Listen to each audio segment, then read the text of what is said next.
obviously the season didn't go the way you would hope, at the start of the year. Just looking back on the course of the season, just what do you think went wrong? Well, I've said this way too many times, but I think when we were 100% healthy, we were a very good basketball team. It's hard enough to be successful missing one of your key players, but it's almost impossible to be successful when you have a different guy injured almost every game and you can't develop the kind of chemistry and bond.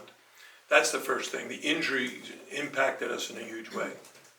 Second, I thought our bench players were very inexperienced, younger guys that hadn't really been through the wars and weren't able to help us overcome those injuries. Had the bench been a little bit more mature, a little older guys, like last year's Final Four team where we had Anthony Walker and Harlan Beverly and even Bensley Joseph were experienced players, had been in the battles before.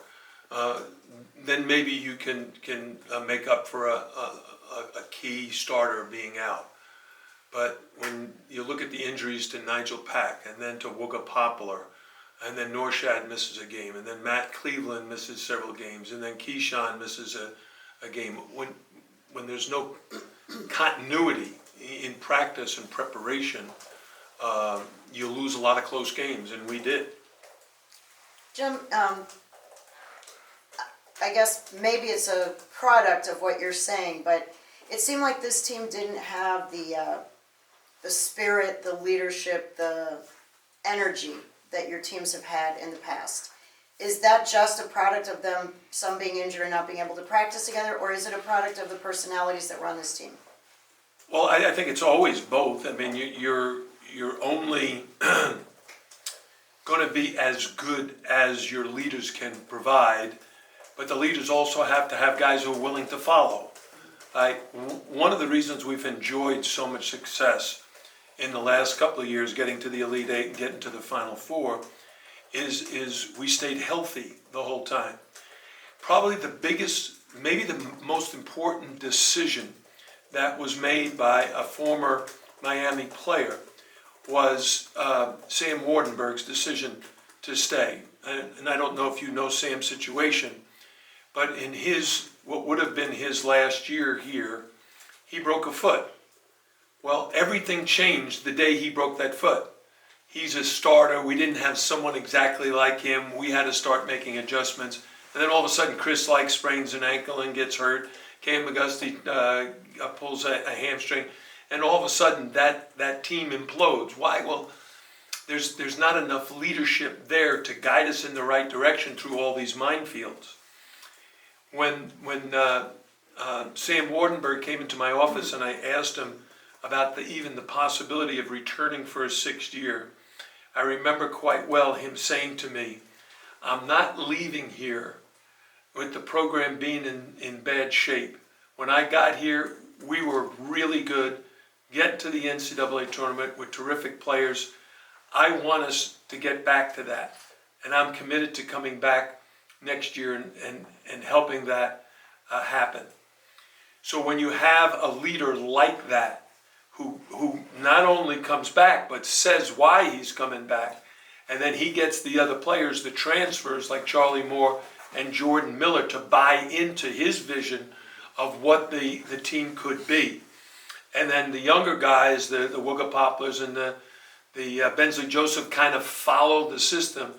And then you got a great player like Isaiah Wong is so excited to have a Charlie Moore next to him and a Jordan Miller next to him because they're smart, they're good basketball players, and they sense the confidence that they have as a group. And then the younger guys kind of just follow suit. When Sam graduated and Charlie graduated, who was going to fill that void?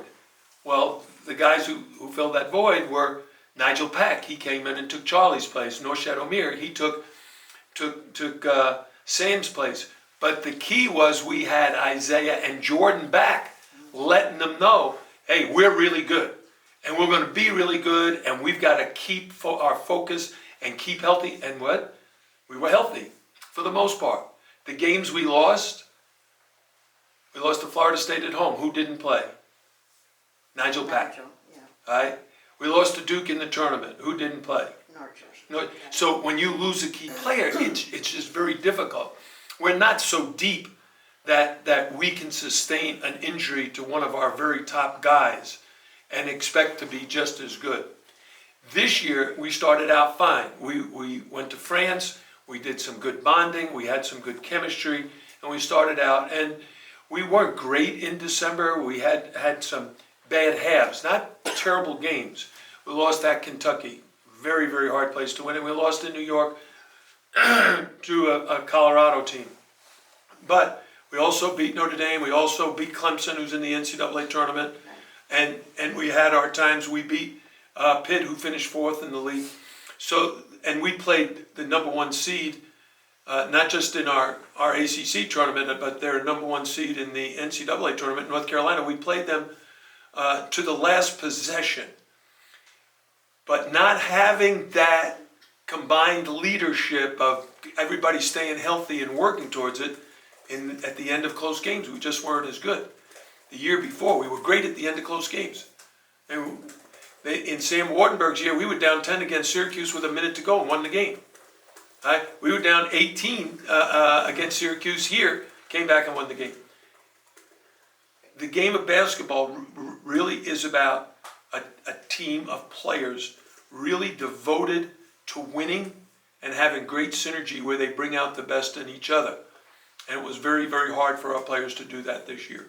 Did you feel like, because you recruited all these players and these guys who are on the bench who are not contributing enough, do you feel like you misjudged some of the players in the recruiting? Is it hard because of everything that's going on with college basketball now and high school basketball? Is it harder to really know a kid the way you used to know a kid? No, not in the case of those players that you're referring to. Here's what I would say. When you recruit a young man, you have a picture of what he's going to be able to do during the course of his career.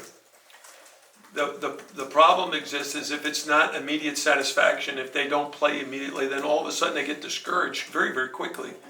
And then their mind is not on getting better, it's on where am I transferring to? And so you have a battle. Am I really working to improve? Or am I really thinking about leaving? Because commitment means both feet in, not 1 foot in and 1 foot out. And would those same players who are going to enter the portal, would they be better next year? Well, it's been my experience with coaching guys like Isaiah Wong. Right?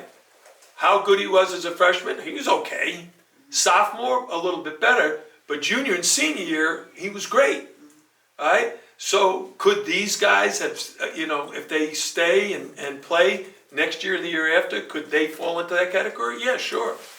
But I can't make those decisions for them, because there's so many voices in their ear with opinions. Now you have, like you've always had to have parents who have their opinion, but you have agents who have their opinion, you have AAU coaches, you have high school coaches, you have their friends, you have their roommates, you have guys they play with high school ball that went to other schools and found success and then comparing themselves to them. Social media, oh my God. So you have so many factors that determine a kid's mindset.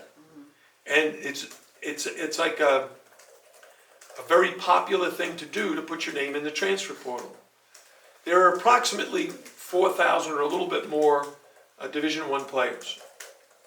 There's going to be 2,000 in the portal. That means half the players in college basketball are looking for a new destination. Does that make any sense to anybody? It doesn't to me. Because in my mind, a lot of those players that put their name in are actually saying, I'm giving up on myself.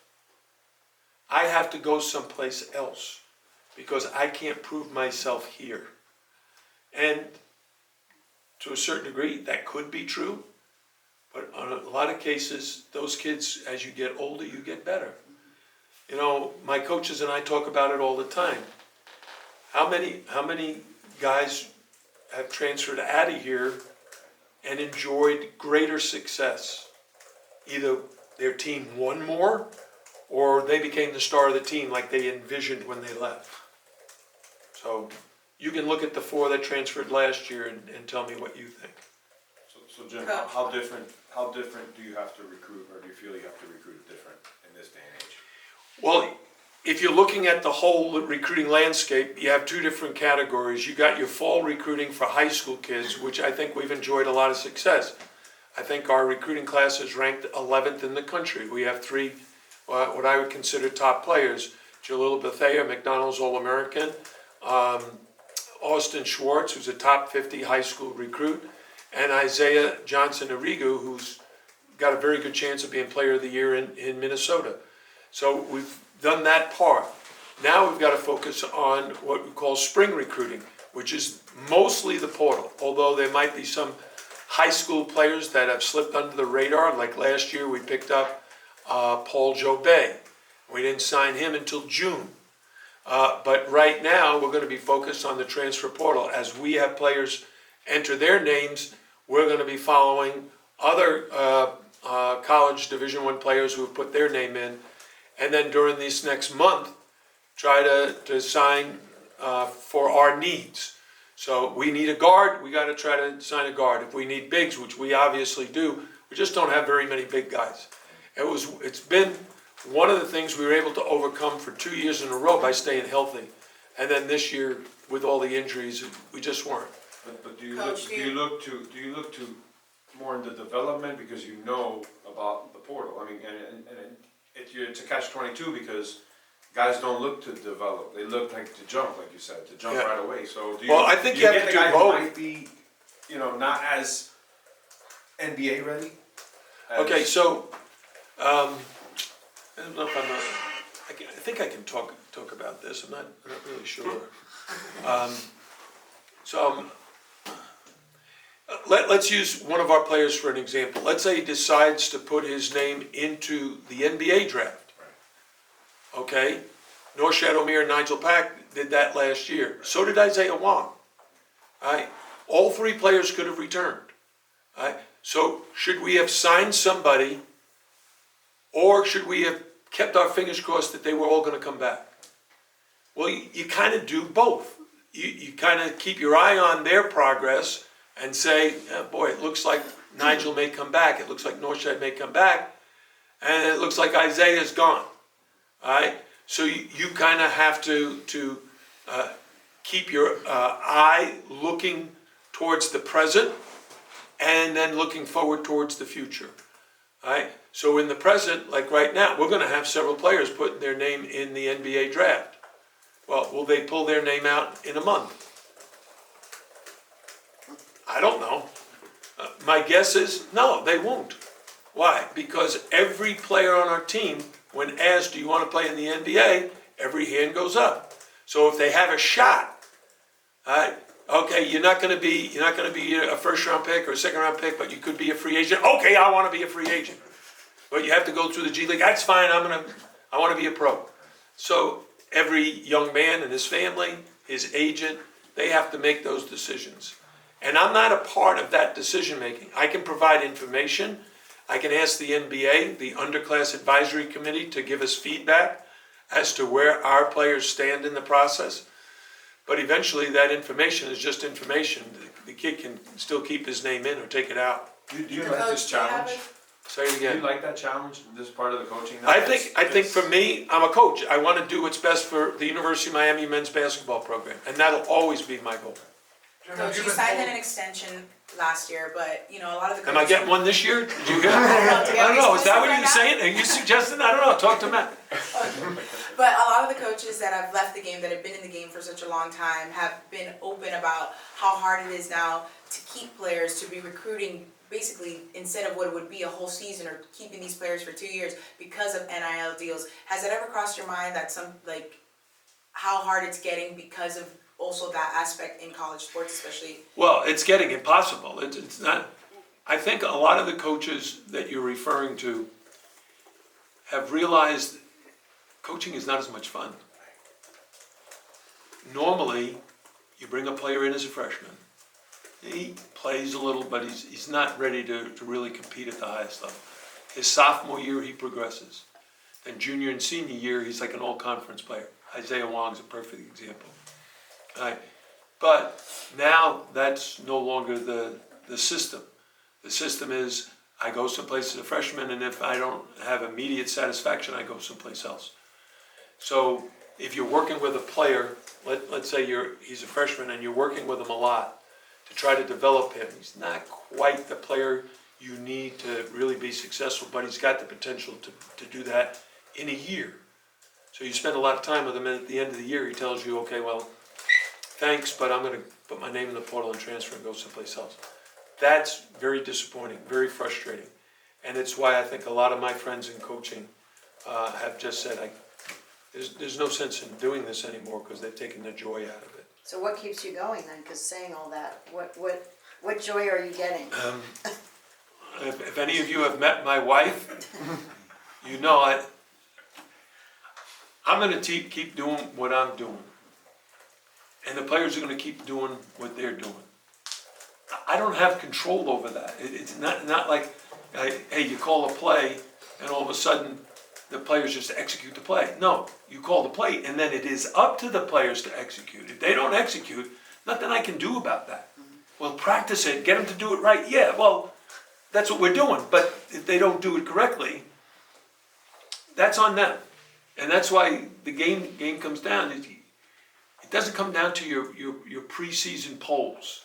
3 years ago, we were picked 12th and finished in the Elite Eight. Last year, we picked 4th in the preseason poll and finished in the Final Four. This year, we picked top 10 in the country and 2nd in the ACC and finished 14th in the league. I mean, there's no predicting accurately because you just don't know who's going to be healthy. You don't know how your chemistry is going to develop.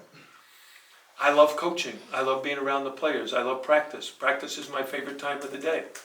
So I'm going to keep doing it until practice is no longer my favorite time of the day. Do you think that the Final Four, you alluded to it earlier this season, that you feel like the players, or at least some of them, just kind of thought like, we're a Final Four team, that means we're going to make the tournament and have another run. I do think our players assume that. I think they took winning for granted. And I think if you look at the other 3 teams that were in the Final Four, Connecticut's a 1 seed, San Diego State's a 5 seed, and FAU is an 8 seed. We belong in there. But the issue we've had, as I explained over and over again, is things I can't control. When a kid sprains his ankle, he sprains an ankle. How long it takes him to recover from that, I have no control over. Chris, you've raised your hand. I have a question. Did you shave? Yeah. You did? You look good. Even with the mask, I recognize you. Couple more. I just want to know if any players have told you they will be back. Any of your current guys have said that? No. No, I don't know who's back. I'm meeting with, I met with, all the guys I met with last week are gone. The guys I'll meet with today, I'm hoping, most of them will return, and I'm meeting with someone tomorrow and on Wednesday. So maybe by Friday, I'll have a much better feel for who's returning and who's not. How many guys said they're going already that you met with last week? What's the number? 5. Are you able to tell us who those 5 guys are? I know. No, they put their name in the portal or they put their name in the draft. That's how you know. Coach, It's not, okay, it's not my position to tell you. It's their lives, their journey. So let them, who's put their name in the portal so far? AJ and Chris. So there's 2 guys, I don't have to tell you their names. All right, and anybody else that puts the name in the portal, we'll let you guys know. Do you follow the portal? I mean, yeah. You have a login for us? You see, did you see how many kids are in the portal? Today's the first day. 152 when you started the meeting. So there'll be 200 today, the first day, 200. Coach, honestly, kind of looking towards next season, at least on the bright side, you mentioned the recruiting class, a guy like Jaleel Bethea, a star, people have seen him rise up the rankings. Well, I know rankings are the thing we love to pay attention to, sort of what you see on the court. What kind of stands out to him as well? You look to, this new roster that you're building around and hoping to have him as the centerpiece of it. Basketball is about building a team. Yeah. And a team is about having players with complementary skills. So you need guards who can handle the ball, you need guys who can shoot the three, you need everyone to be able to defend, you need big guys who can play with their back to the basket. Some big guys can stretch the floor and shoot threes as well, like a Quentin Post or PJ Hall, guys like that. So we keep our eye out and we'll keep our eye on the portal, trying to find the right complementary players to our guys. And hopefully, if a half a dozen of our guys return, we only had 11 scholarship players. So you look at that, and we've already lost half of them. You know, I mean, this is a crazy business now. One more? Coaches, I mean, obviously, a lot's dependent on who stays and who leaves, but are there any positions or any traits that you and your staff are, I guess, identifying in the portal, or is that? Well, here's what I would tell you. We need size. You know, if you know any big guys that are interested in Miami, let me know. Thanks, everybody. Thank you, Coach. 156. 156 right now? For